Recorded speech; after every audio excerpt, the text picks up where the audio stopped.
Hello, everybody. This is Steve McKeon. And this is Lupe Munoz, and this is the Leadership Exchange, episode 7, where we're going to talk about situational leadership. Steve, what you got for situational leadership? Let's talk about that. Yeah, let's talk about kind of the foundation. It was one of the first leadership books I was introduced to, and doing a little research for before the podcast. One of the things that I learned is that Ken Blanchard and Paul Hersey wrote that book on situational leadership back in the very late 1969 timeframe, and really put it into action in the 70s as they both kind of started their professional careers as leadership coaches. And I was a bit surprised by that, just because it is such a foundational part of leadership in learning how to build teams. It really has a lot of nice tie-in with servant leadership to understand that it's been around that long. Maybe I shouldn't be surprised. Great ideas last a long time. The other thing I learned is that after that book, both individuals kind of went their own way and carved out their own spin on situational leadership, apparently, and both made very successful careers with after starting and collaborating on the first book. So I guess Interesting information. yeah, for us, Lupe, when are we going to do our first book?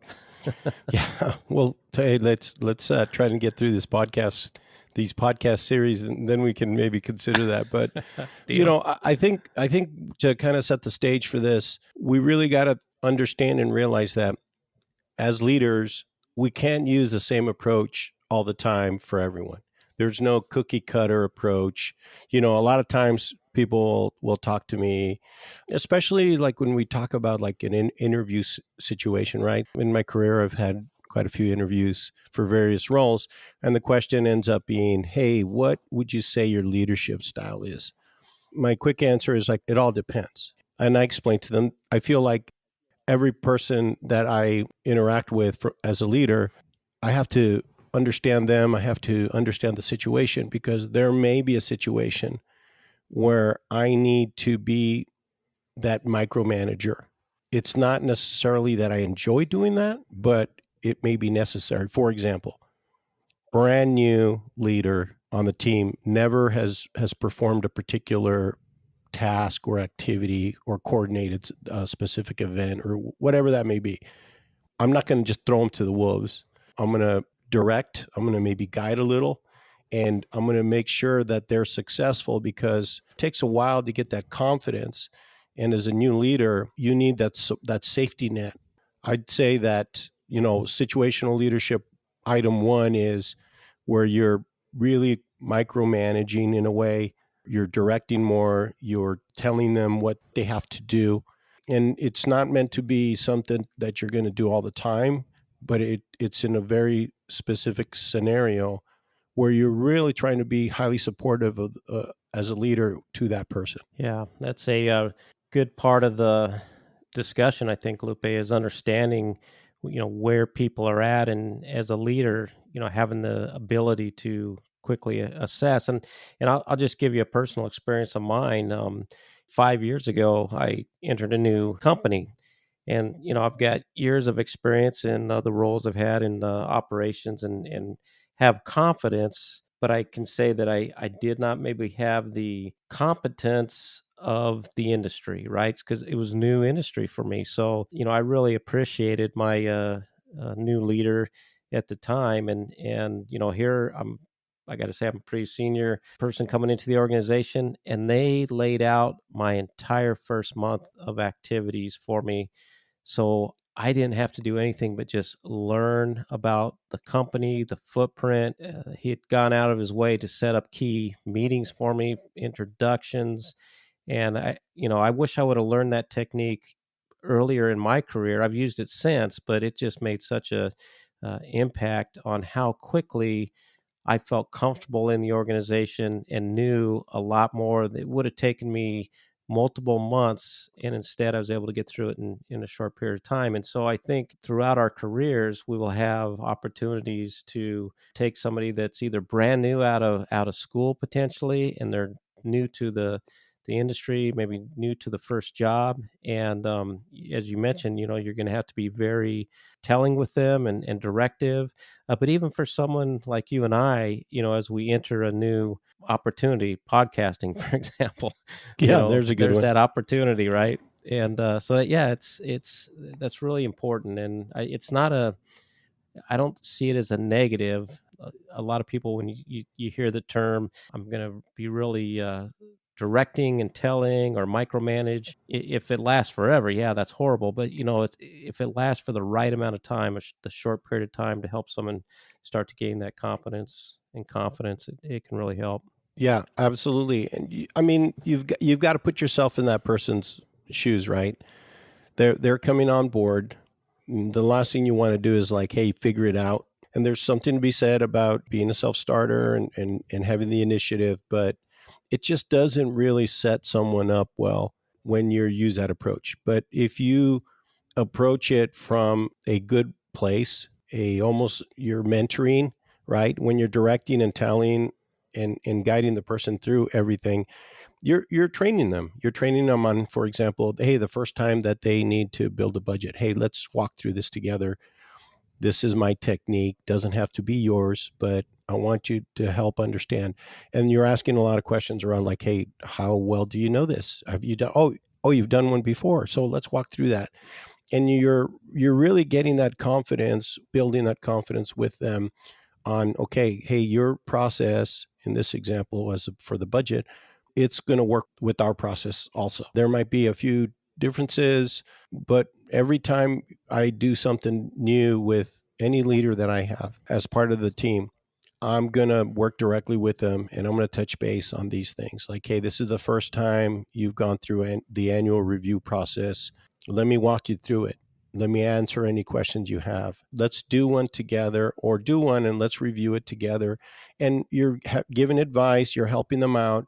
And in doing so, you're making them quickly get to a productive situation versus kind of wallowing with the learning curve that's associated with all these things.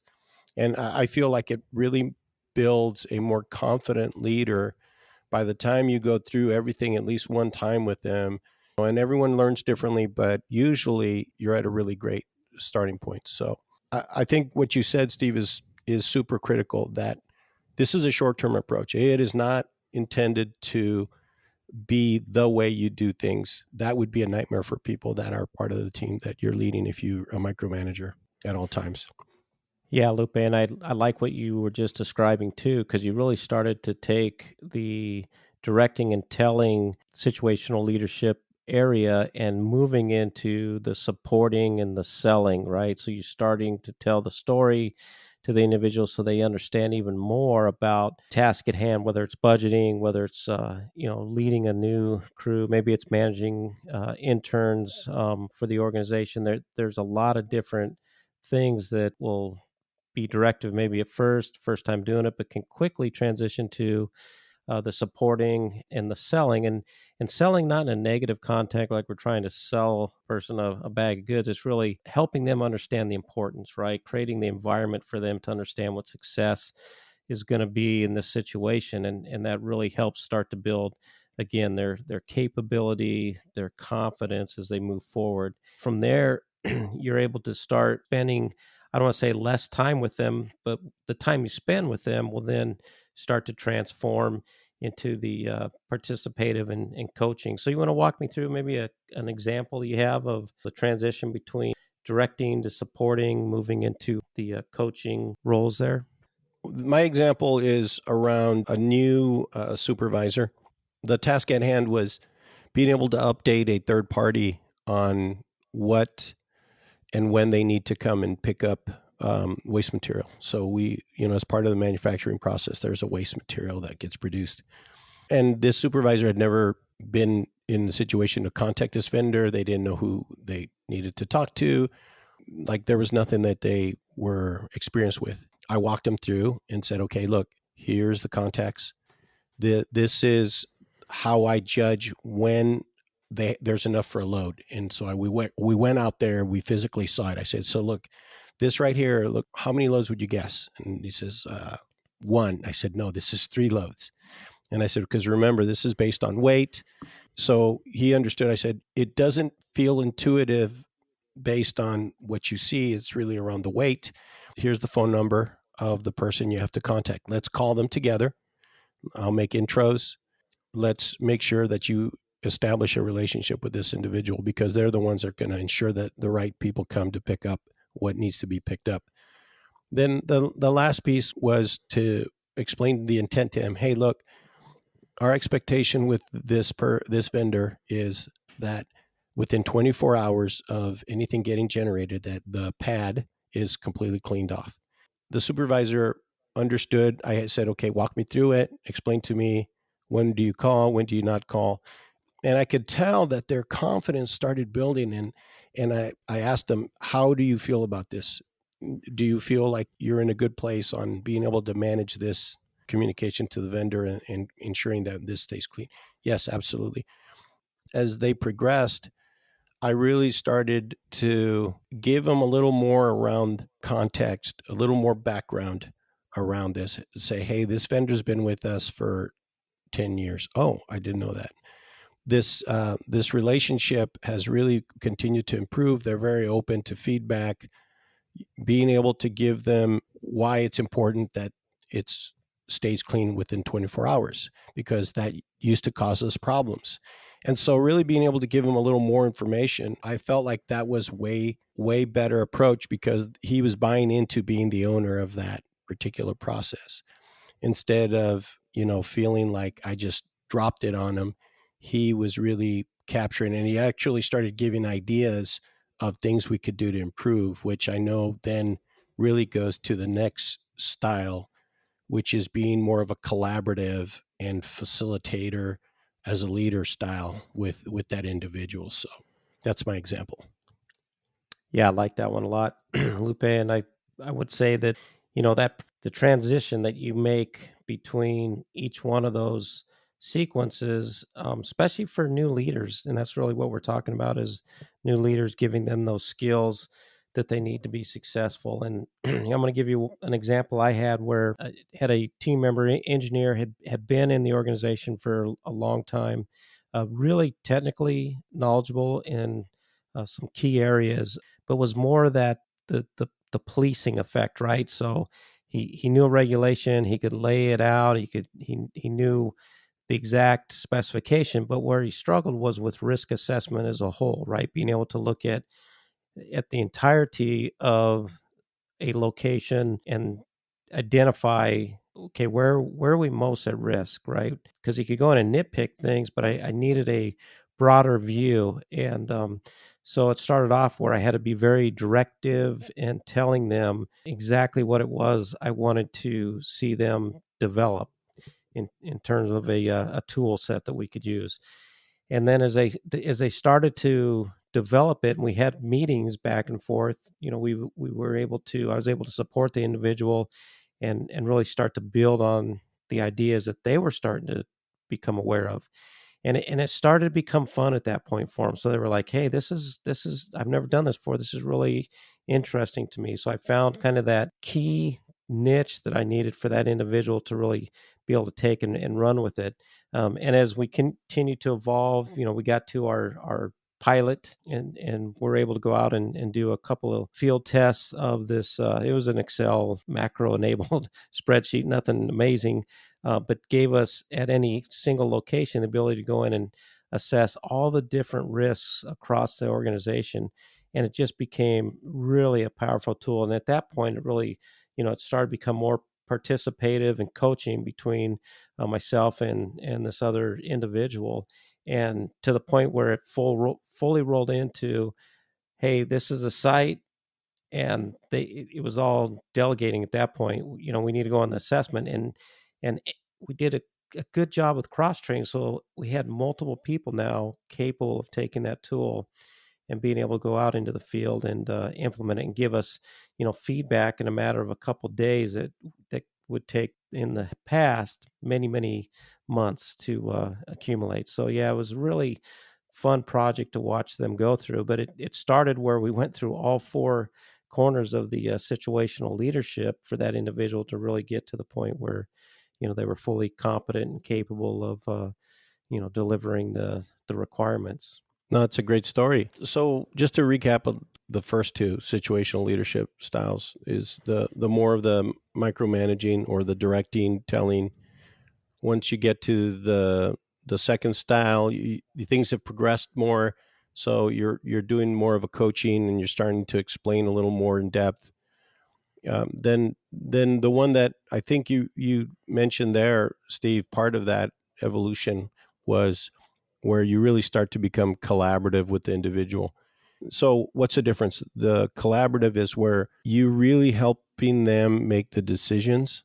So they're going to make decisions, and then you can discuss them afterwards, or you can guide them to a decision. And so that's where the collaborative, or where you're really kind of facilitating the decision.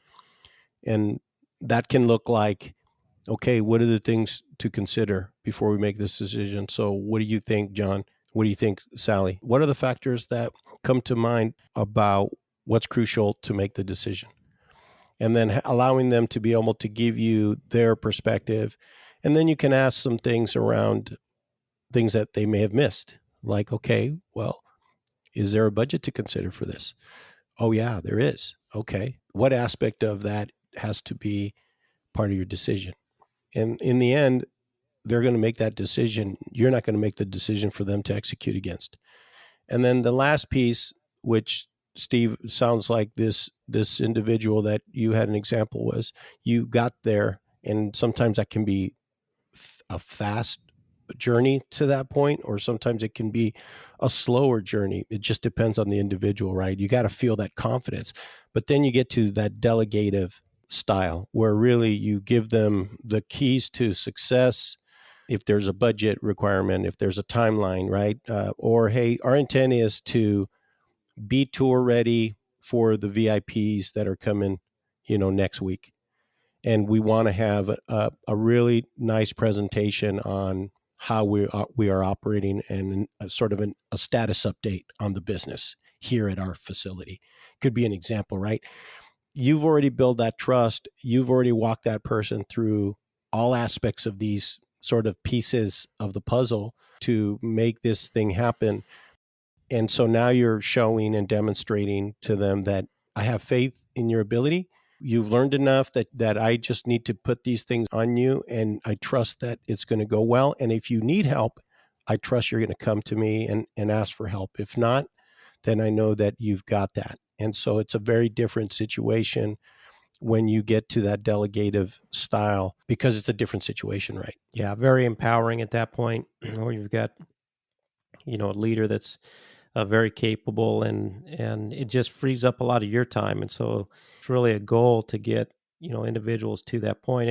And I would add a couple things there as well, Lupe, is that you might have a leader that's more that technical manager type individual, and you might have a manager that has direct people management support that they've got to run.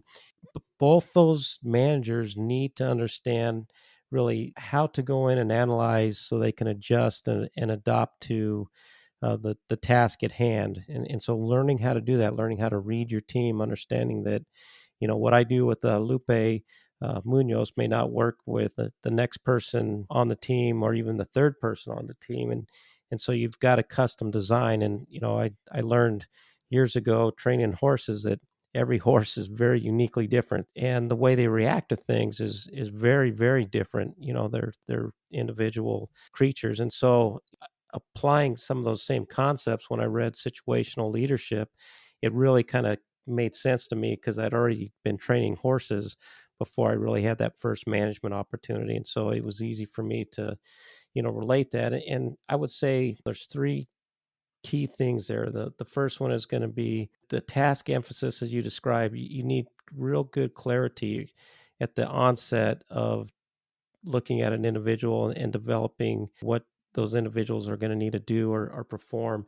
And then there's this social or emotional intelligence that a leader must have, which is the soft skill around really being able to, help teams maybe get along with each other, or an individual that comes across as, maybe very arrogant, is to help them with some self-awareness so that, they can be more successful in how they communicate with other people, or that person that's really meek and mild, the ability to help give them uh, courage and support. Through that process, you are able to quickly do the readiness level assessment that's needed based on the tasks you have of your team. And so I like what you said earlier, Lupe, is that you need to be able to go in and look at a team and kind of figure out where everybody's at. You're creating that environment for that team to thrive with a clear understanding that you're going to be having different team members, most likely at different levels of that learning curve.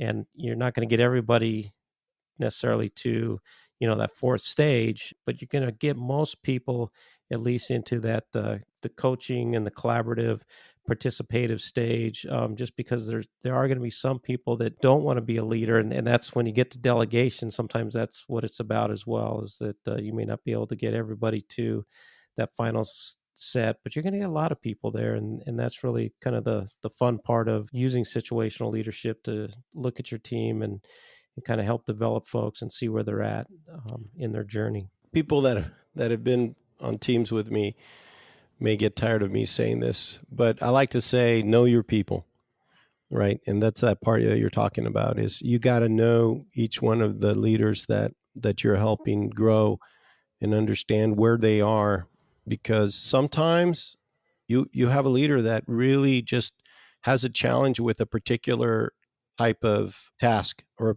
particular area. For example, a public speaker or someone that's going to present information. You have those individuals that are really strong. You have those people that really struggle. They get nervous. They need developing there. And so I think that you hit spot on when you said that we have to determine what the team looks like and be able to read the room, if you will, with our team members. When it gets down to delegation, though, there are I'm surprised at how often people can struggle with delegation. And I think understanding four basic pieces, and you and I have talked about this, Steve, like four specific pieces of advice on delegation that's going to likely improve your success with delegation, right? And the first one is giving the why. Being able to give the why behind what you're delegating to someone is incredibly important, because it carries the intent behind it. So in the end, this is what we're trying to achieve. And that allows that person to be able to make adjustments, understanding the end result. If they don't understand that end result, and you're saying you're giving it in blocks of tasks, then if something changes, then they could struggle because they don't really understand what the intent is behind what they're trying to get to. But intent allows people to get creative, allows people to pivot, while at the same time achieving what you've delegated to them. What's item number 2, Steve? Yeah, you need to help them see, visually, if possible, what success looks like, especially if it's a new task, and they've got abilities because you've seen it. And so by giving them some visual cues, you can really start to build their confidence.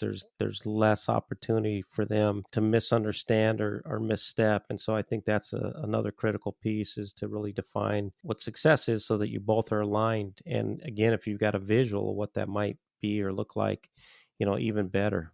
Yep. And then number 3 is getting commitment and alignment with the individual. So after you've explained to them why you need them to do something, you explain the details of what it is. Hey, we need to do this by this time.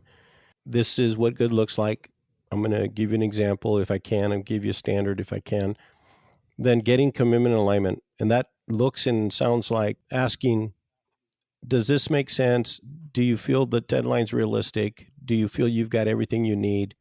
If not, what else can I get for you? Being in that person's shoes, you have the ability to say, yes, I think I'm aligned. I'm committed. I can make this happen. Or, well, I'm missing information. Or I don't think the timeline's realistic, and this is why. Have you thought of these things?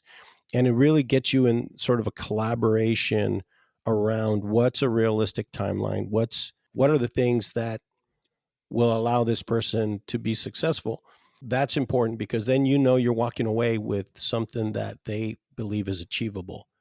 Where sometimes you may walk away and they're like, there's no way we're going to get this done in this timeline. Loop is crazy. You've got to be able to get that from them. Sure. And the fourth one is the follow up, and that's really after the person that you've delegated the task to or the activity to has gone out and executed on it. And, as a leader, you're going to fail yourself and the team if you don't have the right way to go out and follow up, to make sure that it is successful and that you're showing your support and commitment to the individual that you've delegated to.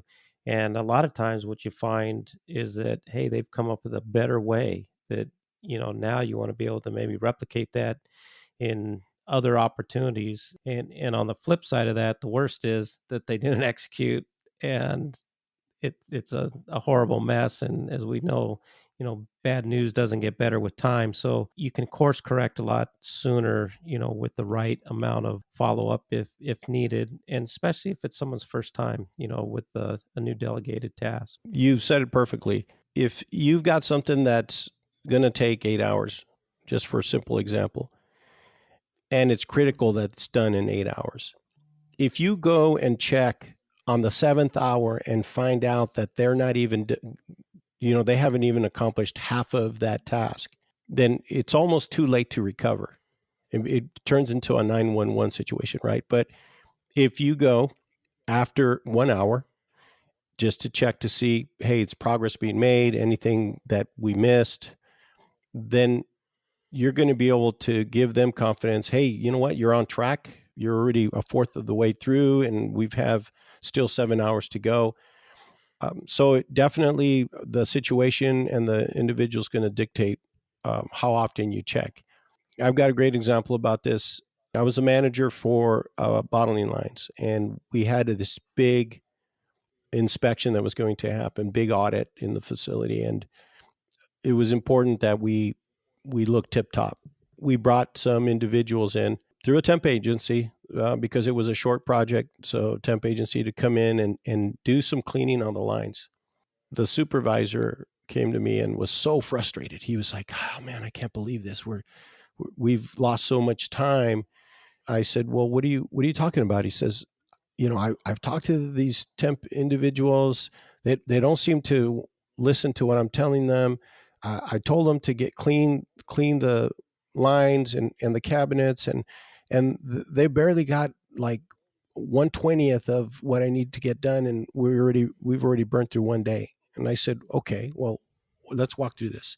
He explained to me how he approached it, what he said, et cetera, and it was incredibly evident to me what the opportunity was. And I said, okay, you know what? Tomorrow we were going to get another group of temp team members, and they were going to do the same thing on a different line. I said, let's start from scratch. Let's do one line, and then we'll move from there. And so I walked them through, and I said, okay, it's important that we get this place looking great because we're going to have a big audit. It's very important to us, and we need your help to be able to do this. I cleaned one of the cabinets myself, the surface. I cleaned the sides of the lines, and I explained to them, this is what it needs to look like. And then I showed them, hey, if you don't wipe enough, you're going to get streaks. And I showed them, look, this is how streaky it is. This is not clean. This is clean. So everything needs to look like this. And I said, does that make sense to you? Yes, I get what that means. And then I told them, we need to be able to get this line done by the end of the day. And I said, here are your supplies. Here's everything you need. What questions do you have? Concerns? Do you feel it's realistic to be able to get done by this? And the person said, yeah, I think I can do it. I don't think that's going to be a problem. We walked away. I said, I'll be back in about 30 minutes to check on you to see if there's anything we missed. And we came back and he was rocking and rolling. And we went to the next line and we had person, and she said, hey, I think, I don't know that I can get this done. I feel like I need a step ladder for some of this stuff. I said, no problem. Hey, great point. Here's a step ladder. Everything was accomplished. Everything was accomplished to standard. There was no having to make rework. There was no additional cleaning after that. And I asked the supervisor afterward, I like, okay, explain to me what you saw was the difference between how I talked to them and what I gave them versus how you approached it. And, he was a little frustrated at himself, but I said, hey, look, a lot of people can struggle with this delegation thing. The important thing for me is that you understand and that you learn from this, because I don't want you to be frustrated. I want you to be successful, but these things are really critical that we get through. And the next time we had another similar situation, man, he rocked it because he understood those 4 keys and was able to deliver that to those individuals. Great story, Lupe. And again, somebody that appeared to be in a point where you could delegate work to them, clearly wasn't there, right? And so you've got to circle back. And so you actually went all the way back down to style one of telling, directing, and guiding, and then worked your way quickly through style 2 and 3. And my guess is that, from that point forward, you really created a supervisor that had the ability to where you could delegate those kind of tasks, teaching them the importance of the follow-up and coach, mentor, train process that you have to go through. So that is a great story. Thank you for sharing. Of course. And our story's done here for this evening, unless you got a couple other things you want to add. But situational leadership, again, is it's a foundation of body of work that really helped me in my career, and I think it ties nicely to servant leadership. When you have the ability to care for your team and willing to go through and assess, kind of where everybody is at, and then work with them to get them through each of these different areas where they start to develop that competence, the ability and the confidence and commitment, their willingness to go out and execute, just as a fun environment to work in. So yes, for all those listeners that want to give us some feedback, please, we appreciate all the feedback received so far. We'd love more feedback. You can find us on Instagram and on Threads. The name is the Leadership Exchange Podcast. Always a great time talking to you, Steve. But as far as this episode, I think we've covered down situational leadership. This is Lupe Munoz. I'm Steve McKeon, and this is the Leadership Exchange. Everyone have a great day.